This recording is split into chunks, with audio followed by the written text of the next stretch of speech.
재계순위 5위. 무려 13년이었습니다. 삼성, 현대차, SK, LG. 그 거대한 이름들 바로 다음에 늘 롯데가 있었습니다. 껌한 통에서 시작해 자산 115조 원, 한때 130조 원을 넘나드는 제국을 세운 기업. 백화점, 마트, 호텔, 연세정, 놀이공원, 야구단까지 우리 일상의 거의 모든 순간에 롯데의 흔적이 있었죠.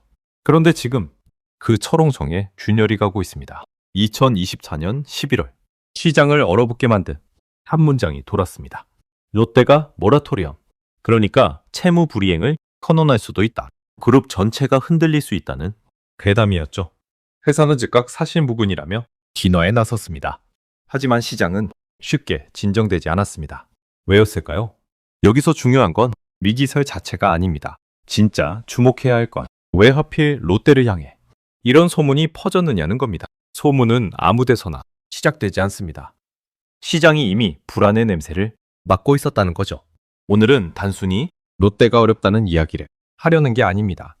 한 시대를 풍미했던 거대 제국이 어떤 구조적 선택 때문에 서서히 무너져 내렸는지, 그 안에 우리가 자산을 지키기 위해 반드시 알아야 할 교훈이 무엇인지, 그 이면을 끝까지 파헤쳐 보겠습니다. 먼저 숫자부터 보죠. 롯데그룹 주요 계열사 3곳, 롯데지주와 호텔롯데, 그리고 롯데케미칼. 이 3곳의 총 차입금이 한때 30조 원에 육박했습니다. 정확히는 29조 9천억 원. 사실상 30조였죠. 빌린 돈만 30조 원입니다. 이 숫자가 더 충격적인 이유는 따로 있습니다. 롯데를 세운 창업주 고 신격호 명예회장의 평생 철학이 바로 무차입 경영이었기 때문입니다. 신격호 회장은 빚을 극도로 경계한 사람이었습니다. 그의 어록 중에 이런 말이 있습니다. 잘하지 못하는 분야에 빚을 얻어 사업을 막만하게 해서는 안 된다. 자신이 가장 잘할 수 있는 분야에만 집중하고 빚은 최소화하고 자기 돈으로 천천히 키운다. 이게 그의 원칙이었습니다. 그리고 이 원칙은 한국 경제사에서 거의 신화가 됐습니다. 언제냐? 바로 1997년 IMF 외환위기 때입니다.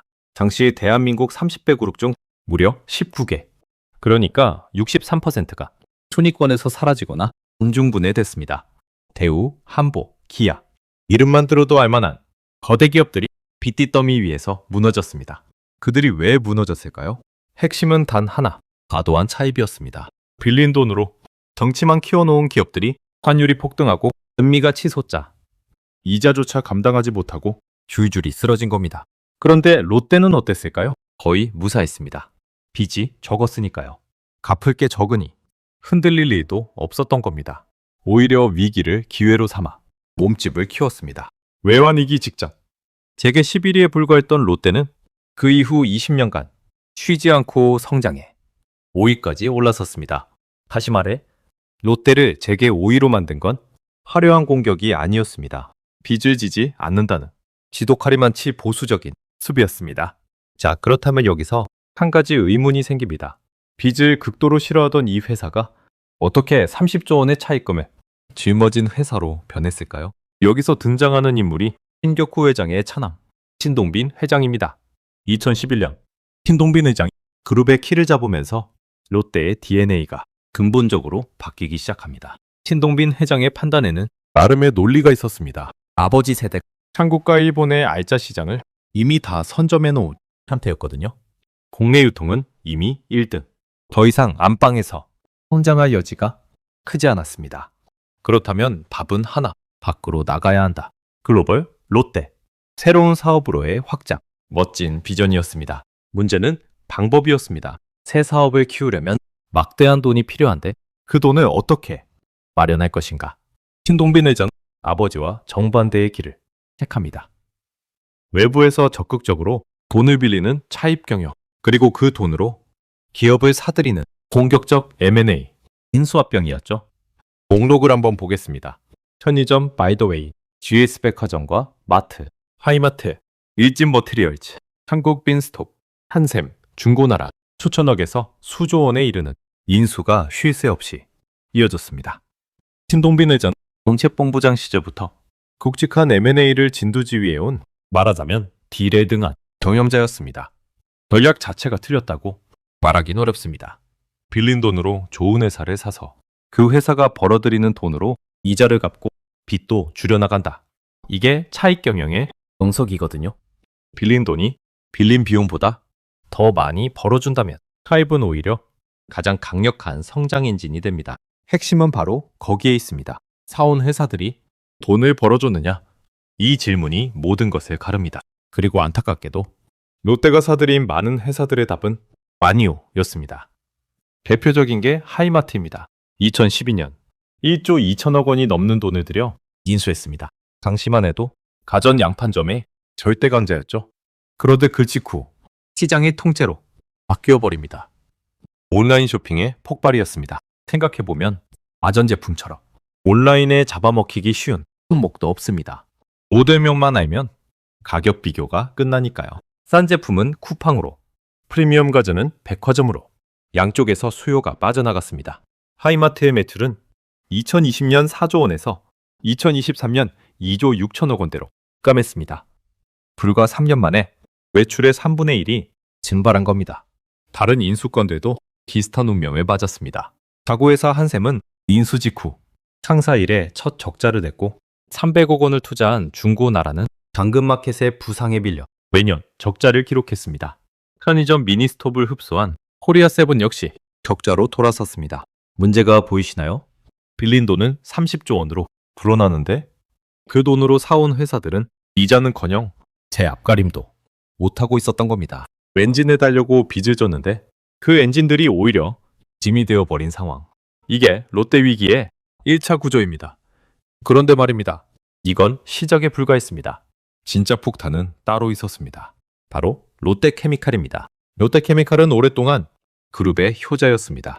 석유화학, 원유에서 뽑아낸 원료로 플라스틱이며 각종 화학 소재를 만드는 사업이죠. 한때 이 회사가 그룹 영업이익의 절반 이상을 벌어다 주던 시절도 있었습니다. 2021년만 해도 창각 전 영업이익, 그러니까 에비타가 2조 원을 훌쩍 넘었습니다. 한금아레나는 거위였던 거죠. 그런데 이 효자가 어느 날부터 그룹 전체를 위협하는 시한폭탄으로 변했습니다. 무슨 일이 있었던 걸까요? 석유화학 산업의 운명을 가르는 건 단 두 글자입니다. 수급, 공급과 수요의 균형이죠. 그리고 지난 몇 년간 이 균형이 완전히 무너졌습니다. 원인은 중국과 중동이었습니다. 두 지역이 어마어마한 규모의 석유화학 설비를 새로 지어 가동하기 시작한 겁니다. 특히 중국은 그동안 한국산 화학 제품의 최대 고객이었는데 어느 순간 자급자족을 넘어 수출까지 하는 경쟁자로 돌변했습니다. 가장 큰 손님이 가장 무서운 적이 된 셈이죠. 시장에 물건이 넘쳐나면 어떻게 될까요? 가격이 무너집니다. 만들면 만들수록 손해를 보는 구조. 이걸 업고에서는 공급 과잉이라고 부릅니다. 한국 석유화학 산업 전체가 이 늪에 빠졌고 롯데케미칼은 그 한가운데 있었습니다. 결과는 처참했습니다. 롯데케미칼은 2022년 7,600억 원의 영업 손실을 시작으로 2023년 3,400억 원, 2024년에는 무려 8,900억 원이 넘는 영업 손실을 기록했습니다. 3년 연속 적자, 그것도 갈수록 손실폭이 커지는 적자였습니다. 자, 효자가 적자를 내는 것만으로도 골치 아픈 일입니다. 그런데 이 적자가 단순한 적자에서 끝나지 않았습니다. 여기서 우리는 이번 위기의 가장 핵심적인 지점에 도달합니다. 바로 회사채 특약, 그러니까 재무약정이라는 장치입니다. 롯데케미칼은 그동안 회사채를 발행해서, 즉 시장에서 채권을 팔아 돈을 빌려왔습니다. 그런데 이 회사채에는 투자자를 보호하기 위한 일종의 안전장치, 약속이 붙어 있었습니다. 그 약속의 핵심이 이거였습니다. 이자 비용 대비 에비타를 5배 이상 유지하겠다. 쉽게 풀어볼까요? 내가 매년 갚아야 할 이자가 100만 원이라면 나는 적어도 500만 원은 벌고 있어야 한다는 약속입니다. 빌려준 사람 입장에서는 당연한 안전판이죠.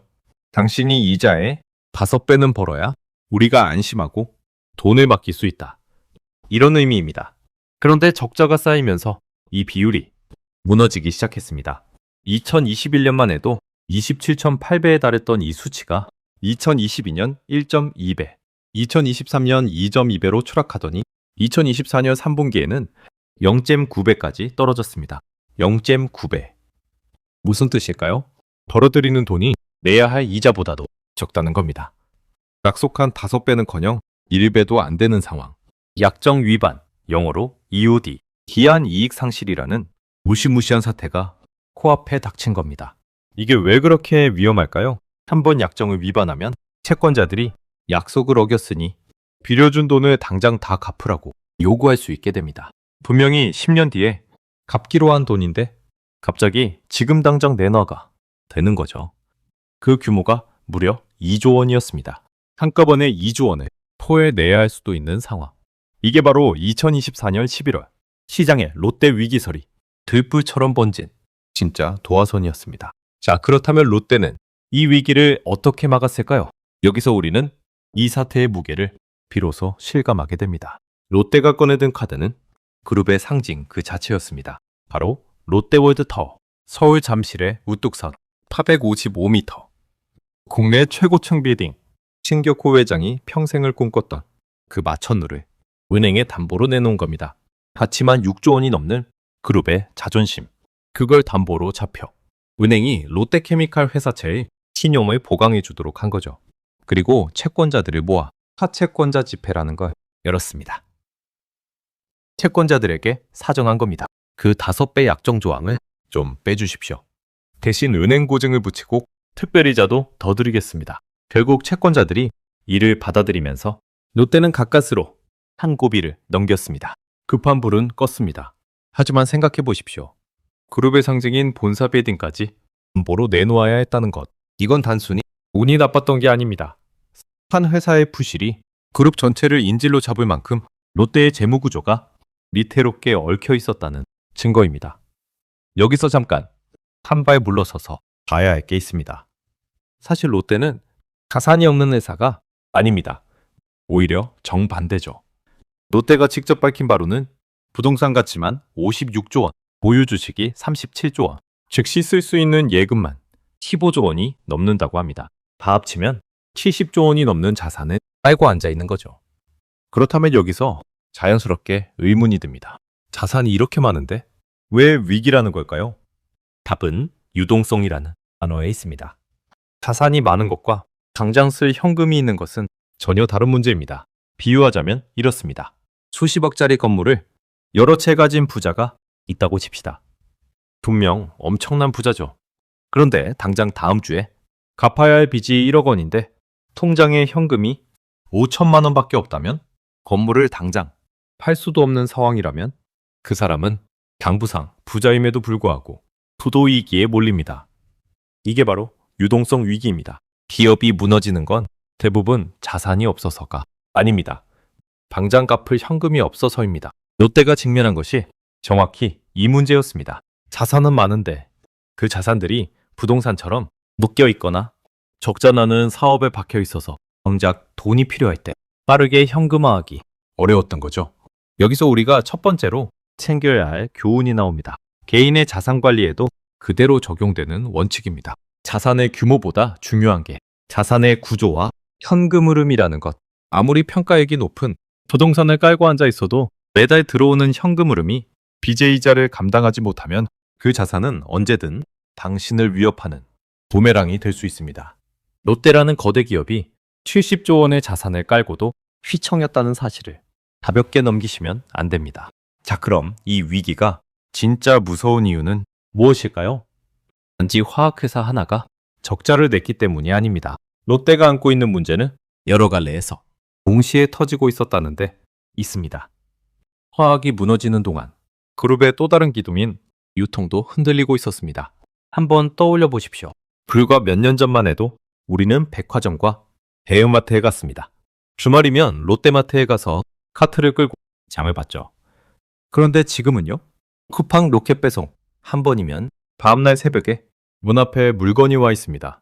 롯데쇼핑의 통합 온라인몰인 롯데온은 후발주자로 뛰어들었지만 이미 쿠팡과 네이버가 정확한 시장에서 좀처럼 자리를 잡지 못했습니다. 여기에 알리익스프레스, 테무 같은 중국발 초저가 이커머스까지 밀려들면서 오프라인 유통의 입지는 더욱 좁아졌습니다. 한때 이마트와 쿠팡보다 매출이 많았던 롯데쇼핑이 어느새 경쟁에서 뒤처진 모습이 된 겁니다. 정리해봅시다. 그룹을 떠받치던 두 개의 기둥. 화학과 유통이 동시에 흔들렸습니다. 화학은 공급과잉이라는 거대한 파도에, 유통은 이커머스라는 시대의 변화에 직면했죠. 리즈로 사온 신규 사업들은 제 몫을 못했고, 그러는 사이 차입금은 30조 원으로 불어났습니다. 모든 악재가 한 시점에 겹친 겁니다. 그 결과가 차곡차곡 숫자로 나타났습니다.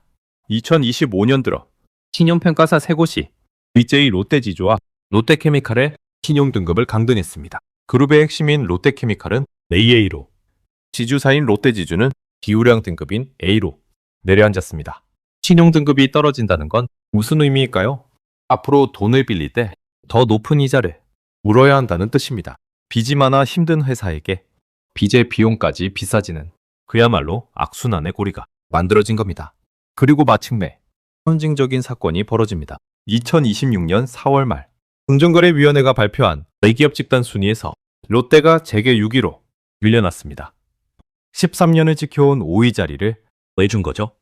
더 뼈아픈 건 10대 그룹 중 자산이 줄어든 곳이 롯데가 유일했다는 사실입니다. 다른 기업들이 성장하는 동안 롯데만 뒷걸음질 친 겁니다. 그 빈자리를 차지한 게 누구였을까요? 하나그룹이었습니다. 하나는 방산과 조상, 우주, 에너지로 포트폴리오를 재편하며 폭발적으로 성장해 연숨의 5위로 뛰어올랐습니다. 이 대목을 그냥 넘기면 안 됩니다. 롯데와 한화의 운명을 다른 건 무엇이었을까요? 두 그룹 다 공격적으로 사업을 재편했습니다. 차이는 방향이었습니다. 하나는 시대가 원하는 곳, 미래의 수요가 폭발할 곳에 베팅했습니다. 지정학적 긴장이 고조되며 전 세계가 무기를 사들이는 시대, 하나는 방산에 올라탔죠. 반면 롯데는 어땠습니까? 오프라인 유통, 그리고 공급 과잉에 빠진 석유화학, 시대의 흐름이 빠져나가는 사업의 몸집의 대부분을 싣고 있었습니다. 여기서 우리가 챙겨야 할 두 번째 교훈이 나옵니다. 같은 노력, 같은 자본을 투입해도 어느 방향이냐가 결과를 완전히 뒤바꾼다는 것. 이건 기업뿐 아니라 우리 개인의 투자에도 똑같이 적용됩니다. 아무리 열심히 투자해도 타양 산업에 시대의 흐름에 역행하는 자산에 돈을 묻으면 노력이 보상받기 어렵습니다. 자본의 양보다 자본이 향하는 방향, 이걸 늘 점검해야 합니다. 그렇다면 롯데는 이대로 무너지는 걸까요? 결론부터 말씀드리면 그렇게 단순하게 볼 일은 아닙니다. 위기설 이후 롯데는 강도 높은 자구책에 돌입했습니다. 인도네시아 법인 지분을 활용해 열신 500억 원을 조달하고 보유하던 일본 첨단 소재 기업 외조낙 지분과 연세 기업 지분을 팔았습니다. 롯데건설 부지, 롯데 웰푸드 공장 등 비핵심 자산을 줄줄이 정리했죠. 동시에 롯데케미칼, 롯데건설, 그리고 창립 이후 처음으로 롯데물산까지 희망퇴직을 받으며 조직을 줄였습니다. 팔을 깎는 구조조정이었습니다. 그리고 이 고통의 대가는 조금씩 나타나기 시작했습니다. 그토록 속을 썩이던 롯데케미칼이 2025년 1분기 무려 10개 분기 만에 흑자로 돌아섰습니다. 영업이익 735억 원.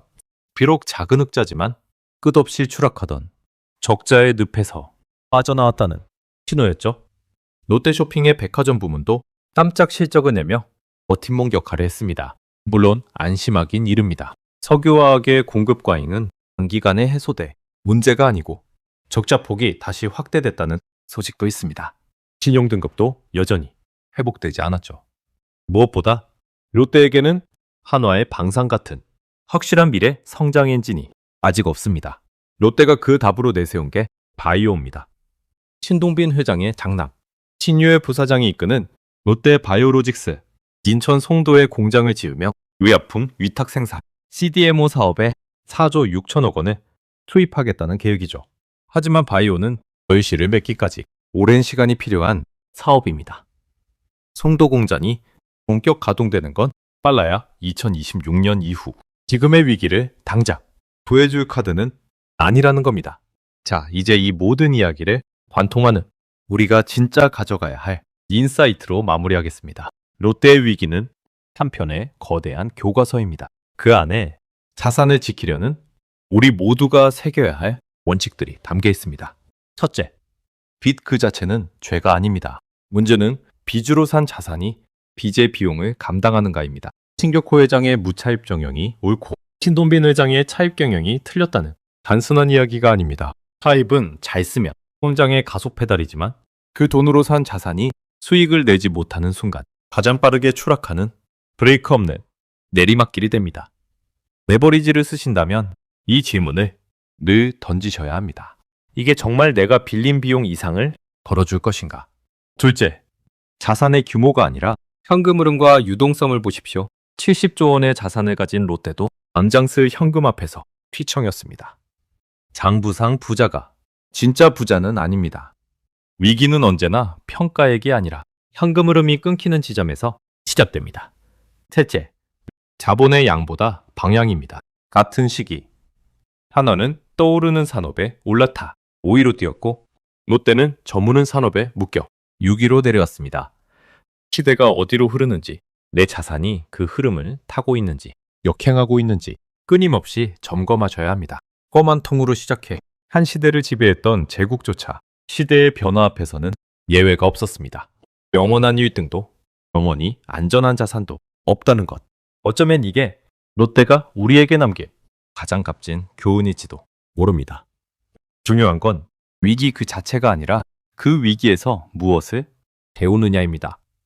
거대한 제국의 흔들림을 강 건너 불구경하듯 보지 마시고 내 자산의 구조를 다시 한번 점검하는 거울로 삼으시길 바랍니다. 오늘 이야기가 여러분의 자산을 지키는데 작은 통찰이 되었기를 바랍니다. 다음에 더 날카로운 분석으로 다시 찾아오겠습니다.